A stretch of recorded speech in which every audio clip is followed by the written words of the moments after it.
시험을 참는 자는 복이 있나니 이는 시련을 견디어낸 자가 주께서 자기를 사랑하는 자들에게 약속하신 생명의 면류관을 얻을 것이기 때문이라.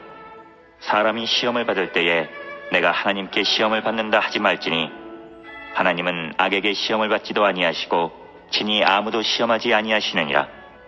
오직 각 사람이 시험을 받는 것은 자기 욕심에 끌려 미혹됨이니 욕심이 잉태한즉 죄를 낳고 죄가 장성한즉 사망을 낳느니라. 할렐루야. 네, 이 시간에도 하나님께서 함께 하시고 은혜로 채워주실 줄로 믿습니다. 이 세상을 풍조를 보니까 더 우리가 주일날 예배드리는 것이 귀하다는 생각을 하게 됩니다. 코로나가 아직도 기도 시간에 여러 번 말씀하신 대로 재유행되고 있고 또 기상이변이 있어서 계속적으로 폭우가 내려서 그 작은 지하 교회들도 많이 피해를 본 것 같아요. 이렇게 어려운 상황일수록 우리가 더욱 이 성도들이 하나님께 간절히 기도하고 예배 드릴 때인 줄로 믿습니다. 이 시간에는 시험을 받을 때라는 제목의 말씀으로 함께 은혜를 나누려고 합니다. 12절 말씀을 보니까 시험을 참는 자는 복이 있다라고 본문 말씀이 시작하고 있습니다. 여기서 이 시험은 시련의 의미로 사용을 하고 있습니다. 이 시련이라는 것은 국어적으로는 참기 힘든 어려움을 말하는 거죠. 근데 이런 시험이 또는 시련이 찾아올 때 그것을 기쁘게 생각하고 좋아하는 사람은 아마 좀 드물 것입니다. 나에게 이런 질병이 오다니, 나에게 이런 경제적인 어려움이 있다니, 대인관계가 어려워지고 신앙생활이 어려워지고 가정에 어떤 불화가 있고 이런 문제들이 시련이 다가올 때 이렇게 나에게 좋은 일이 있다니 참 기쁘다. 이런 사람들은 아마 좀 드물 것입니다. 그러나 성경은 그런 시련을 참고 이겨내는 것이 참으로 복되고 오히려 기쁜 일이라고 말하고 있습니다. 그 이유는 이는 시련을 견뎌낸 자가 주께서 자기를 사랑하는 자들에게 약속하신 생명의 면류관을 얻을 것이기 때문이라고 말하고 있습니다. 그러니까 이 시련을 복된 이유는 그 시련을 잘 극복하면 생명의 면류관을 받는다는 거죠. 거꾸로 말하면 생명의 면류관은 앞에 뭐가 전제되어 있다는 겁니까? 이런 시련, 이런 어려움을 통해서 우리가 생명의 면류관을 얻는 것이라고 성경은 가르쳐주고 있습니다. 1장 2절에도 시험을 당하거든 온전히 기쁘게 여기라. 이는 너희의 믿음의 시련이 인내를 만들어내는 줄 너희가 알미라. 그러니까 시련을 만난다고 낙심하지 말고 기쁘게 여기라는 겁니다. 베드로전서 1장 6절에도 그러므로 너희가 이제 여러 가지 시험으로 말미암아 잠깐 근심하지 않을 수 없으나 오히려 크게 기뻐하도다. 잠깐 어려움을 통해서 낙심되고 이거 어떡하지 근심 걱정이 있지만 그러나 오히려 그것을 뒤집어서 기뻐할 수 있다는 거예요. 그것은 믿음의 시험과 연단이 그리스도께서 이 땅에 나타나실 때에 칭찬과 영광과 존귀를 얻게 할 것이기 때문이죠. 히브리서 10장 26절에도 너희의 인내가 필요함은 너희가 하나님의 뜻을 행한 후에 약속을 받기 위함이라고 말하고 있습니다. 그러니까 성경은 많은 시련의 과정을 통해서 그런 연단의 과정을 통해서 축복이 있고 상급이 있다고 우리에게 가르치고 있는 것입니다. 그러니까 이 시련을 겪을 때는 그 문제 때문에 우리가 낙심할 때도 있고 걱정할 때도 있고 괴롭기도 하지만 그것은 잠깐이고 잘 견뎌낸다면 반드시 그 뒤에는 축복의 약속이 있다는 것을 기억하시길 바랍니다. 그리고 사람은 그런 시련을 통해서 성장하게 되는 것이죠. 여러분, 우리의 신앙이, 우리의 생활이 아무 문제 없이 나는 건강도, 경제도, 대인관계도, 신앙생활도 아무 문제가 없다면 우리의 신앙이 발전할까요? 꼭 그렇지만은 않은 것 같습니다. 세상에서도 남자는 군대 다녀오고 여자는 뭐 해야 돼? 애를 낳아야 철든다는 말이 있습니다. 그것은 남자가 이제 군대 가서 참 그 어려운 육체적인 어려움, 뭐 극한의 상황 또는 뭐 억울한 일도 당하고 괜히 남들 때문에 단체로 혼나기도 하고 기합도 받고 그러면서 참으면서 사람이 점점 철들어간다는 얘기죠, 남자들이. 여자도 아기를 낳아봐야 그 출산의 고통도 겪어보고 밤잠도 잘 못 자고 아이들을 키우면서 이제 스스로가 여자들도 철이 들고 부모의 마음도 이해할 수 있다는 거죠. 그러니까 사람은 어려운 일을 겪으면서 인내하고 성숙해집니다. 지금 폭우가 굉장히 내리고 또 바다에는 태풍이 주기적으로 지나가잖아요. 저 파도가 없이 태풍도 없이 바다가 그냥 고요하기만 한다면 저 바다는 썩고 맙니다. 가끔씩 이렇게 파도도 치고 큰 태풍이 지나가서 바다를 이렇게 휘저어줘야지 바다도 건강하고 기능을 다 하는 것처럼 우리의 신앙도 마찬가지라는 거죠. 때로는 어려운 시험과 시련을 통해서 우리의 신앙도 성장해지고 우리도 온전해진다는 것을 기억하시길 바랍니다. 그런데 여러분, 막상 저도 마찬가지죠. 그런 어려운 문제가 다가올 때 우리가 야, 이렇게 신난다. 나에게도 이런 좋은 시련이 오다니? 이런 사람이 많을까요? 웬만하면은 형통하기를 바라고 그런 어려운 문제를 잘 쉽게 벗어나기를 원할 겁니다. 예전에 어떤 원로 목사님의 일화가 생각이 납니다. 어떤 교회 성도가 이제 결혼식을 한 거예요. 그래서 목사님이 이제 주례를 봐주셨는데 이제 결혼식이 끝나고 인사차 찾아온 거예요. 그리고 이제 저희 결혼 이제 잘 했으니까 기도해 주세요라고 부탁을 했습니다. 이 목사님이 이렇게 기도를 해주신 거예요.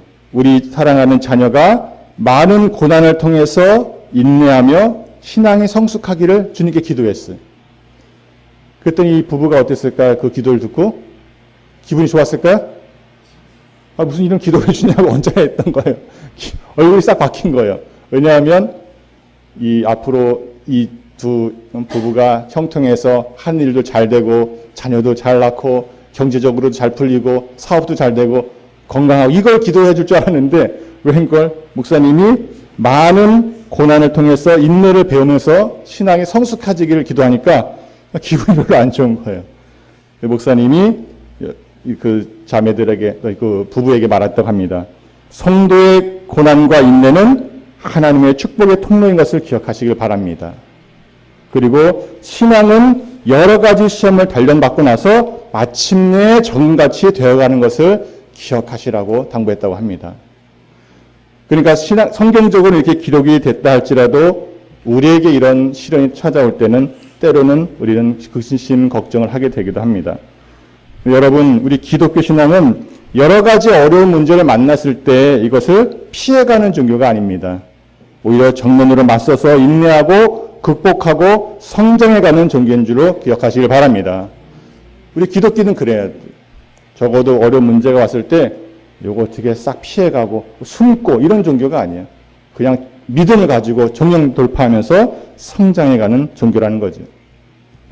근데 우리는 그래도 우리가 주님 앞에 기도하면서 신앙의 성장을 위해서 이런 고난과 시련이 약이 된다고 할지라도 믿지 않는 자들, 하나님을 알지 못하는 자들에게도 그럴까요? 천국의 소망이 없고 영원한 나라의 소망이 없는 자들에게는 지금 점점 흘러가는 이런 시련과 고난은 그냥 고생일 뿐입니다. 요즘 뉴스를 보면 여러분 어때요? 좀 밝아져요? 그러진 않죠. 정치가 너무 엉망인 것 같고 기대 이하고 또 경제가 계속적으로 물가가 올라가면서 내 월급만 안 올라간다고 하잖아요. 다 올라가는데 요새 그런 말 많이 해요. 물가가 다 치솟고 부정적이고 어두운 소식은 계속 들려나오고 그리고 세계적인 기상이변과 그런 질병은 가라앉지 않고 있습니다. 이런 시대에 살면서 늘 가끔씩 말씀드리지만 우리나라 OECD 가운데 자살률이 계속적으로 1위를 하고 있습니다. 평균치보다도 2배 이상에 되는 수치를 압도적으로 1위를 하고 있어요. 하루에 40명 가까이 자살을 하고 있다고 합니다. 어마어마한 수치죠. 우리가 재난을, 물론 이거 결이 다르긴 하지만 어떤 폭우나 이런 것 때문에 몇 명만 귀한 생명을 잃어도 어때요? 계속 뉴스에 나오면서 너무 안타까워 하잖아요. 근데 매일 40명 가까이 자살을 하는 거는 뉴스에 이렇게 많이 나오지 않은 것 같아요. 물론 이유는 다르겠지만. 그래서 우리가 지금 인구 통계낸 이후로 이렇게 고령화가 되는데도 불구하고 이제는 인구가 감소했다고 합니다. 처음이라고 합니다, 이제. 인구는 고령화 때문에 계속 늘어왔는데 이제 인구가 거꾸로 꺾였어. 줄어가는 거예요, 이제. 처음이라고 합니다. 통계를 낸 이후로. 정부가 세우고 인구 통계를 낸 이후로 처음 있는 일이라고요, 이게. 물론 이런 가운데 여러분 우리가 그래도 하나님의 축복으로 세계적으로 경제 순위가 10위 안에 드는 나라예요. 물론 우린 그 축복으로 절대적인 빈곤과 전통적으로 내었던 빈곤을 이제 벗어났습니다. 그런데도 우리 마음이 계속 허전한 것은 우리는 상대적인 빈곤, 그리고 남하고 비교한 것 다른 또 부유 속에서의 빈곤을 계속 느끼는 거죠. 허전한 것. 그러니까 이 정치적으로 잘 정책을 세우고 그래서 사회적인 시스템을 잘 만들었더라면 그래도 우리가 더 지금보다는 풍요로운 삶을 살고 귀한 생명을 잃는 데 좀 더 우리가 예방할 수 있지 않을까라는 생각을 해보게 됩니다.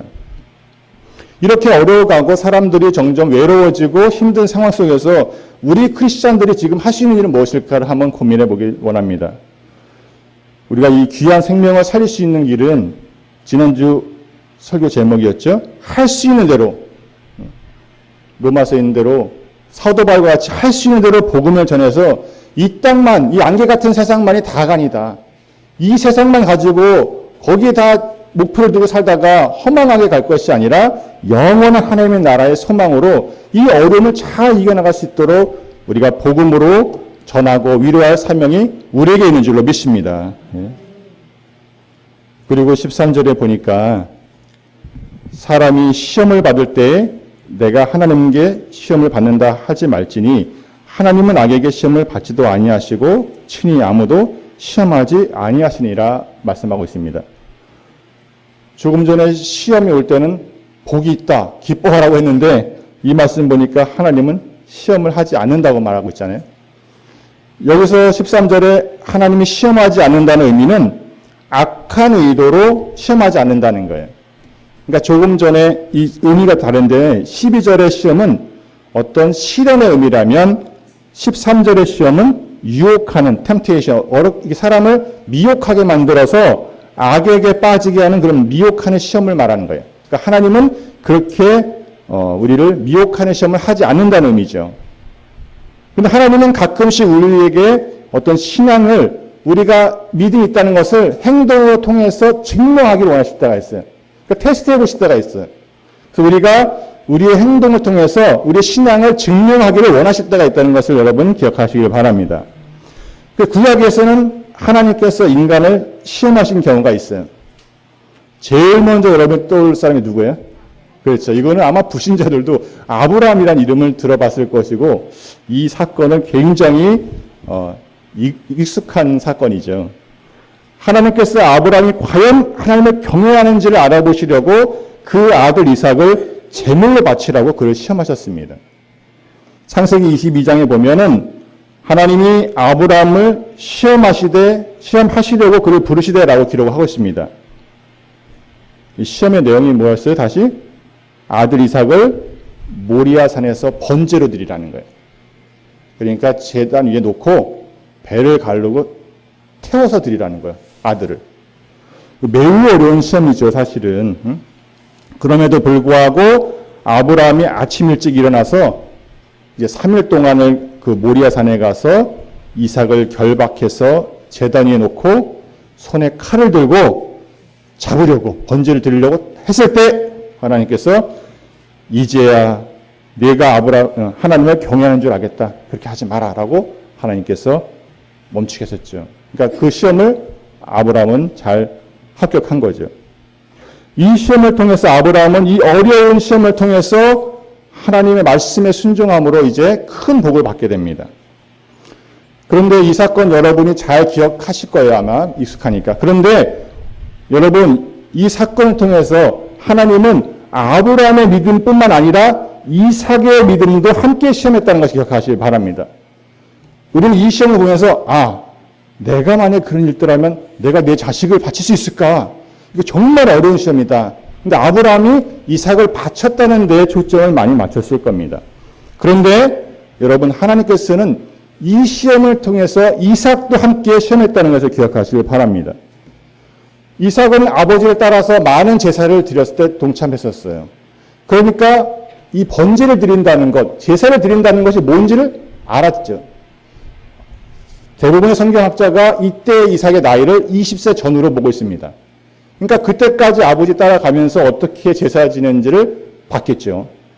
그러니까 가보니까 따라가는데 아버지랑 가는데 다 재료가 있단 말이에요. 불도 있고 나무도 있는데 아버지 하나님께 드릴 번제 양은 어린 양은 어디 있습니까? 라고 물어봐요. 아버지에게 이삭이 아브라함에게. 근데 아브라함이 그건 하나님께서 친히 준비하실 거야 라고 말하고 이제 제사를 드려 가는데 보니까 자기를 뚱뚱 묶고 이제 올려놓는 거예요. 그리고 칼을 들었다는 거예요. 여러분 그러면 이 이삭의 마음을 한번 보면은 이삭이 자기를 번제로 드리는 걸 알았어요, 몰랐어요? 20살의 나이에요. 그러면 120살 된 아버지가 그렇게 할 때 충분히 벗어날 수 있을까, 없을까? 있죠. 아니, 아버지가 양을 두고 오더니 뭐 약간 치매가 있나? 뭐 약간 오해를 하셨나? 뭐 실수가 있나? 왜 나를 올려놓지? 그리고 벗어날 수가 있어, 없어? 그 나이면. 그 120 된 아버지를 뿌리치고, 아버지 이거 뭐 하시는 거예요? 지금 양을 드려야지 나한테 이래요? 하고, 치매가 왔나? 뭘 실수하셨나? 라고 벗어날 수 있는 상황이지. 얼마든지. 힘이 부족하겠어요? 그럼에도 불구하고 이삭은 아무 동요하지 않고 그냥 결박을 당하고 아버지가 칼을 드는 걸 보면서도 피하지 않았다는 거예요. 그러니까 하나님 입장에서 볼 때는 아브라함의 믿음도 대단하지만 누구의 믿음도 대단합니까? 이삭의 믿음도 대단한 거예요. 할렐루야. 네? 그 피하지 않고 그냥 아버지의 뜻이 하나님께서 무슨 뜻이 있으시니까 우리 아버지께 이렇게 했겠지라고 그냥 받아들이는 그런 믿음, 그런 순종. 그래서 이 시험을 통해서 하나님은 아브라함과 이삭의 믿음을 다 보셨다는 것. 그리고 아브라함과 이삭은 이 시험을 통해서 하나님께 자기의 믿음을 증명해 보였다는 거죠. 그래서 이 순종하는 그 모습에서 이제 장자의 축복은 이스마엘이 아닌 이삭의 계보로 이어지게 됩니다. 하나님은 이렇게 개인의 뿐만 아니라 민족을 통해서도 시험하실 때가 있어요. 출애굽기 보면은 이스라엘 백성이 법도를 잘 지키는지 안 지키는지 마라에서 이스라엘 백성을 시험하시기도 합니다. 또는 매일 일용할 만나를 내리시면서 이스라엘 백성이 하나님의 명령을 따르는지 안 따르는지를 보시기도 했습니다. 신명기 8장 2절에는 광야에서 행한 하나님의 시험의 최종 목적은 이스라엘 백성으로 하여금 하나님을 경외하고 마침내 복을 받게 하려고 했다는 것을 기억하고 있습니다. 그러니까 하나님은 우리의 신앙을 무너뜨리려는 그런 유혹하는 시험이 아니라 우리가 하나님께 철저히 순종함으로 그것을 증명해 보이고 마침내 복을 받기 원하신다는 것을 기억하시길 바랍니다. 그리고 이런 시험이 왔을 때는 우리가 당연히 믿음과 순종으로 이겨나가야 되겠죠. 그런데 이와는 반대로 마귀가 주는 시험은 유혹하는 시험이에요. 죄를 유발하게 하고 영을 죽이려고 하는 유혹의 시험은 우리가 경계해야 될 줄로 믿습니다. 이런 마귀가 주는 시험, 신앙을 무너뜨리고 죄를 짓게 하고 하나님으로부터 떠나게 하려는 이런 간교한 시험은 주님이 받으신 시험이 가장 큰 시험이에요. 마태복음 4장 1절에는 이 마귀, 사탄 마귀가 예수님이 가장 힘든 상황에 찾아와서 시험을 합니다. 잘 아는 사건이죠. 첫 번째 뭘 시험하냐면 먹는 거로. 하나님의 아들이어든 이 돌덩이로 떡덩이가 되게 하라. 그러니까 가장 굶주리고 가장 처절하게 어려울 때 이 먹는 문제로 주님을 시험하는 거예요. 그랬더니 주님께서 사람이 떡으로만 살 것이 아니요 하나님의 모든 말씀으로 살 것이라. 할렐루야. 말씀으로 딱 물리치셨어요. 그랬더니 마귀가 이번에는 말씀으로 물리치니까 말씀을 가지고 하나님 시험하게 유도하는 거예요. 만일 하나님의 아들이면 성전에서 뛰어내라. 그의 사자들이 손으로 너를 받들어 발이 돌에 부딪히지 않게 하리라. 시편 91편을 다 갖다 놓고서 말씀을 딱 시험을 하는 거예요. 그랬더니 주님께서 주 너의 하나님을 시험하지 말라 하셨느니라. 그러니까 말씀 가지고 대적하니까 말씀 가지고 하나님 시험하는 거 아니다. 라고 딱 단칼에 물리치신 거예요. 그랬더니 이제는 부귀영화를 가지고 천하만국과 그 영광을 보이며 사탄에게 경배하라. 이거 주겠다. 이런 거예요. 그랬더니 주님께서 사탄아 물러가라. 기록되었을 때 주 너의 하나님께 경배하고 다만 그를 섬기라 하셨느니라. 할렐루야. 이렇게 마귀의 간교한 시험을 주님께서는 하나님 말씀과 순종으로 물리치신 거지. 이렇게 주님께서는 승리하셨지만 이 시대 성경에 보면은 마귀는 우문사자와 같이 성도들을 삼키려고 시험한다고 기록하고 있습니다. 그리고 우리가 이런 마귀의 시험에 빠질 수 있도록 무엇을 이용하냐면 우리의 욕심을 이용한다고 성경은 말하고 있습니다.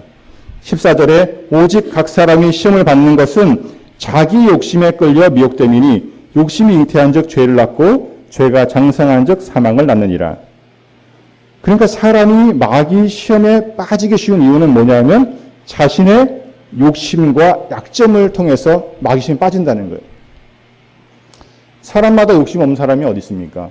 어떤 사람은 물질에 대한 욕심, 나는 꼭 건강해야 되겠다는 건강에 대한 집착, 또는 명예욕, 다양해요. 그러니까 사람마다 각자의 욕심과 그런 약점이 다양한데 마귀는 그 약점을 이용해서 우리를 시험한다는 거예요. 그러니까 우리가 악한 시험에 빠지지 않도록 항상 기도하고 깨어 있어야 될 줄로 믿습니다. 오늘의 제목이 시험을 받을 때, 말씀을 정리하면서 시험을 받을 때 우리 성도가 시험을 받을 때 생각해야 될 것이 무엇인가? 이 시험을 받을 때는 먼저 이 시험의 성격이 어떤 것인가를 한번 생각해 보시길 바랍니다. 그리고 그것을 분별하시길 바랍니다. 그래서 시험 받을 때 이게 내가 인내하고 견뎌내야 될 시험인지 아니면 빨리 물리쳐야 될 시험인지를 구분하시기를 바랍니다. 그래서 인내해야 될 시험이면 잘 견디고 극복하시기를 바랍니다. 예를 들면 복음을 전하거나 이럴 때 어려운 문제에 부딪힐 수도 있잖아요. 그러면 이거를 물리치자 끊으면 안 되잖아요. 또는 교회 일을 하다가 어려움을 만났을 때 또는 선교 사업할 때 경제적으로 어려울 때 그래도 기도하고 이것은 계속적으로 극복해 나가야 될 일이죠. 또 하나는 물리쳐야 될 것은 사탄으로부터 유혹하는 시험이 올 때는 즉시 말씀으로 물리쳐야 됩니다. 자꾸 누구에게 욕심을 내게 만들고 또는 미움을 만들고 또는 시기하게 만들고 혈기를 일으키고 불평하게 만드는 것들, 이것은 바로 말씀으로 물리쳐야 될 줄로 믿습니다. 또 가장 중요한 것, 우리가 여러 가지 시험을 만날 때는 항상 예수님을 기억하고 예수님께 도움을 구하시길 바랍니다. 주님은 가장 어려운 시험을, 육체를 입고 가장 어려운 시험을 가장 완벽하게 승리하신 분이 바로 주님이세요. 우리 첫 번째 시험이 시련의 성격이었잖아요. 잘 인내해야 될 시련의 성격. 그것은 주님께서 십자가를 통해서 인내하고 승리하시는 것이 무엇인지 가장 극한 상황의 인내의 어떤 모범을 보이신 분이 주님이셔요. 마지막 그 십자가에서 그 부르짖는 모습이 바로 우리에게 주는 교훈이잖아요. 그 죽음을 두고 주님께서 간절히 기도할 때 어떻게 했어요? 모든 것이 아버지 뜻대로 이루어지기를 원하나이다. 어떤 것이든지 주님 하나님 뜻대로 이루어지기를 바라는 목숨까지도 바치시면서 그러면서 인내가 무엇인지에 가장 큰 모범을 보여주신 분이 바로 주님이세요. 모든 사람들의 멸시와 천대와 누명과 육체적인 고난을 다 짊어지시고 가시면서도 아버지 뜻에 맡기고 순종하는 인내, 우리에게 보여주신 가장 큰 신앙의 모범이요 본인 줄로 믿습니다.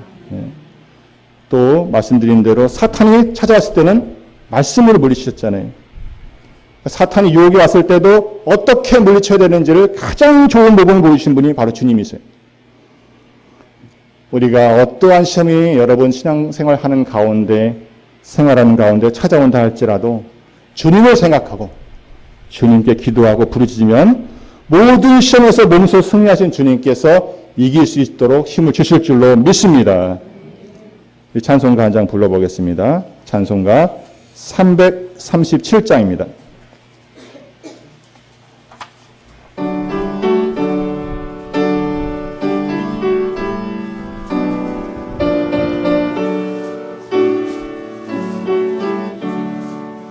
내 모든 시험 무거운 짐을 주 예수 앞에 아뢰면 근심에 쌓인 날 돌아보사 내 근심 모두 맡으시네. 무거운 짐을 나 홀로 지고 견디다 못해 쓰러질 때 불쌍히 여겨 구원해 주리. 은혜의 주님 오직 예수. 내 모든 괴로움 닥치는 환난 주 예수 앞에 아뢰이면 주께서 친히 날 구해 주사 넓으신 사랑 베푸시네. 무거운 짐을 나 홀로 지고 견디다 못해 쓰러질 때 불쌍히 여겨 구원해 주리. 은혜의 주님 오직 예수. 내 짐이 점점 무거워질 때 주 예수 앞에 아뢰이면 주께서 친히 날 구해 주사 내 대신 짐을 져주시네. 아멘. 무거운 짐을 나 홀로 지고 견디다 못해 쓰러질 때 불쌍히 여겨 구원해 주리. 은혜의 주님 오직 예수. 마음에 씌어 무서운 죄를 주 예수 앞에 아뢰이면 예수는 나의 능력이 되사 세상을 이길 힘주시네. 아멘. 무거운 짐을 나 홀로 지고 견디다 못해 쓰러질 때 불쌍히 여겨 구원해 주리. 은혜의 주님 오직 예수. 할렐루야. 예, 여러분 어려운 시험 만날 때 주님 앞에 부르짖으면 주님께서 반드시 도와주실 줄 믿습니다. 네, 히브리서 2장 18절에도 그가 시험을 받아 고난을 당하신 즉 시험 받는 자들을 능히 도울 수 있느니라 라고 기록하고 있습니다. 주님께서 친히 고난을 접하셨기 때문에 우리가 무엇이 약하고 무엇에 잘 넘어지고 무엇이 연약한지를 너무 잘 아세요. 그러니까 주님 앞에 우리가 솔직히 진심으로 구할 때 주님께서 능히 도와주실 줄로 믿습니다. 또 감사한 것은 성경은 우리가 감당할 시험 받기에는 허락지 않는다고 말하고 있습니다. 고린도전서 10장 13절에 사람이 감당할 시험 받기에는 너희가 당할 것이 없나니 오직 하나님은 미쁘사 너희가 감당하지 못할 시험을 당함을 허락하지 아니하시고 시험 당할 쯤에 또한 피할 길을 내사 너희로 능히 감당하게 하시느니라. 그러니까 우리가 어려운 시험을 만난다면 이렇게 생각하면 좋을 것 같아요. 내가 믿음이 좋아서 이런 어려운 시험이 왔을까? 라고 생각한다면 더 위로가 될 줄로 믿습니다.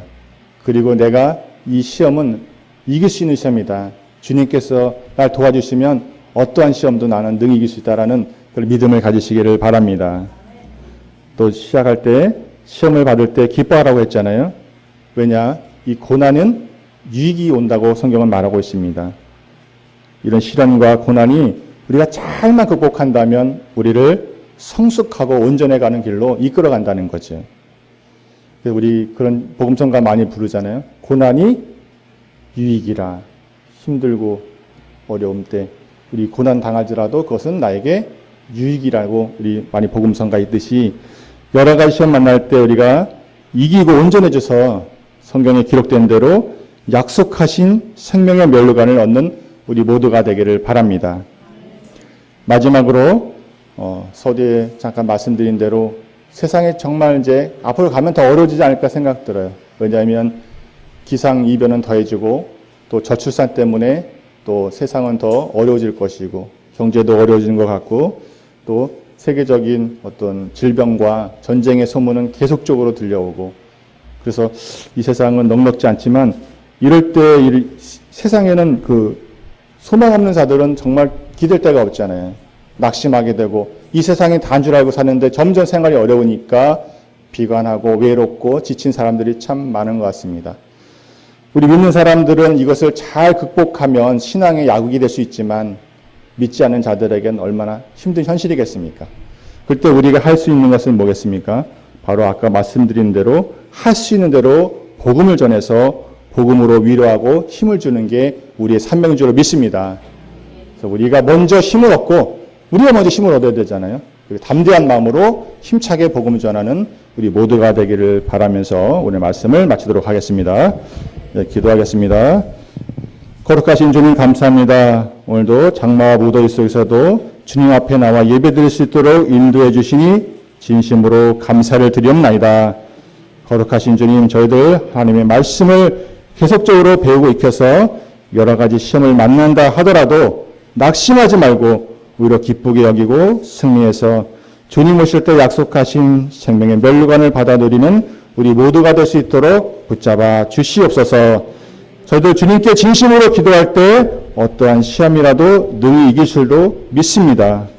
원하기는 송함 없이 사는 고통받는 자들을 복음으로 위로하고 치료할 수 있는 저희들 모두가 되기를 원하오며 우리 주 예수님의 이름으로 간절히 기도드리옵나이다.